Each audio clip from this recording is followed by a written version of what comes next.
Hello दोस्तों, आज हम बात करेंगे इंडियन कल्चर की एमए सेकेंड सेमेस्टर की। आइए हम देखते हैं कि कैसे क्वेश्चंस आते हैं।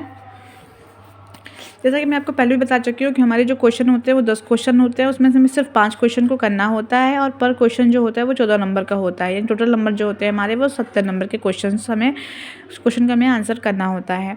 आज हम बात करेंगे कोड नंबर 204 की, sources of ancient Indian history.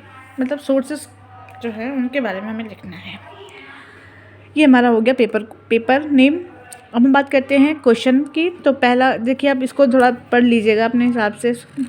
5 question का उत्तर देना है। जैसे मैंने आपको बताया ना कि 5 क्वेश्चन सिर्फ करने होते हैं, वही इसमें लिखा हुआ, कुछ नहीं है ज़्यादा।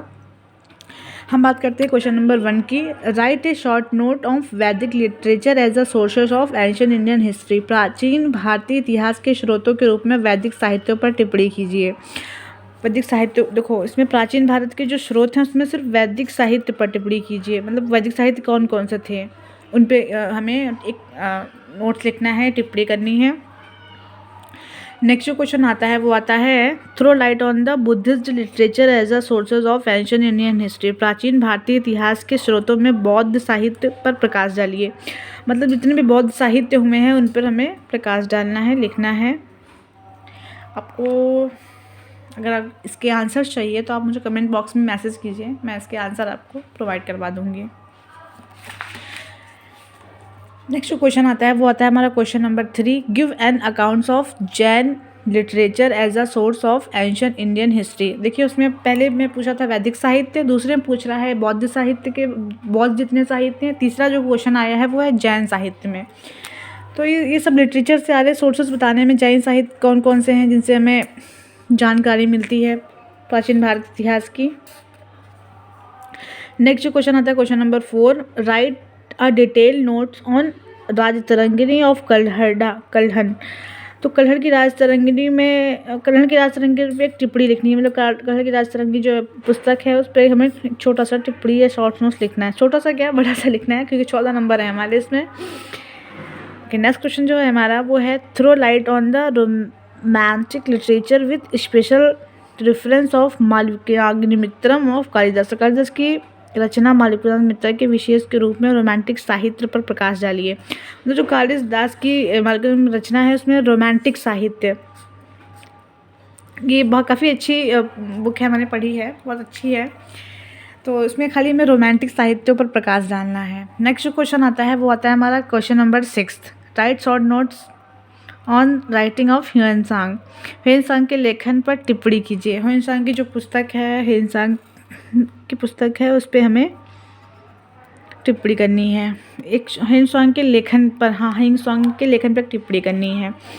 नेक्स्ट जो क्वेश्चन आता है हमारा क्वेश्चन नंबर 7 है। Discuss the making of techniques of stone tools. पाषाण उपकरणों को बनाने की तकनीकी के बारे में, मतलब पाषाण जो उपकरण थे उनको बनाने की टेक्निक्स क्या क्या थी, यानी तकनीकी के बारे में हमें लिखना है।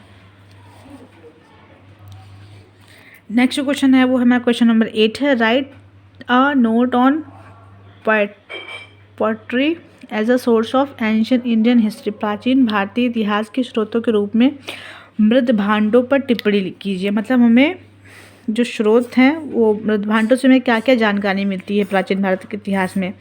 देखिए बहुत सारी जानकारी मिल जाती है कि उसमें उनका रहना कैसा रहा होगा, वो लोग जो को स्टोर कैसे करते होंगे, और मृदभांडों से हमें उसकी कला के बारे में भी कुछ ना कुछ प्रकाश मिलता है। तो मृदभांड यानी जो मिट्टी के बर्तन हैं उन पर टिप्पणी करना है हमें।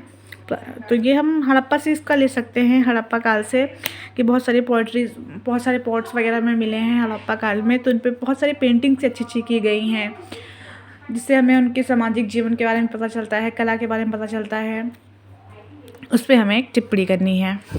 नेक्स्ट जो क्वेश्चन है हमारा क्वेश्चन नंबर 9, वो है analyse the importance of inscription as a sources of ancient Indian history. प्राचीन भारतीय इतिहास के स्रोत में अभिलेखों की महत्वता को दर्शाइए। तो इसमें हमें प्राचीन भारतीय इतिहास जानने के स्रोत, यानी स्रोतों में क्या, अभिलेखों के बारे में हमें लिखना है। इसमें अशोक के अभिलेख आ जाएंगे, फिर गुप्त पीरियड के आ जाएंगे। मतलब हमें अभिलेख, जितने भी अभिलेख मिले हमें एंशियंट टाइम से, हमें उनके बारे में लिखना है। और एक बात ध्यान रखिएगा कि प्राचीन भारतीय पूछ रहा है, सिर्फ भारत के ही अभिलेखों के बारे में लिखना है, ये नहीं कि हम श्रीलंका पहुंच जाएं या फिर अफ़गानिस्तान के अभिलेखों के बारे में लिखना स्टार्ट कर दें। तो नहीं, हमें सिर्फ प्राचीन भारतीय इतिहास जानने के जो स्रोत हैं वो कौन कौन से हैं, अभिलेखों के बारे में लिखना है।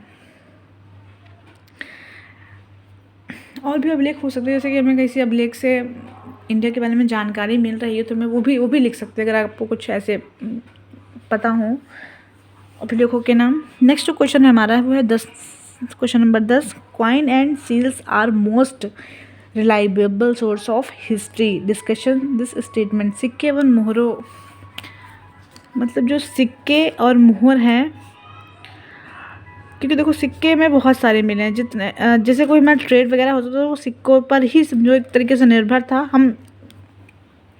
हमें जो सिक्के मिलने लगते हैं वो हमें सिंधु घाटी सभ्यता से मिलने लगते हैं, तो हमें सिक्के व मुहर जो है उनमें उनके बारे में हमें एक समीक्षा करनी है, मतलब लिखना है, उनके बारे में डिस्कस करना है।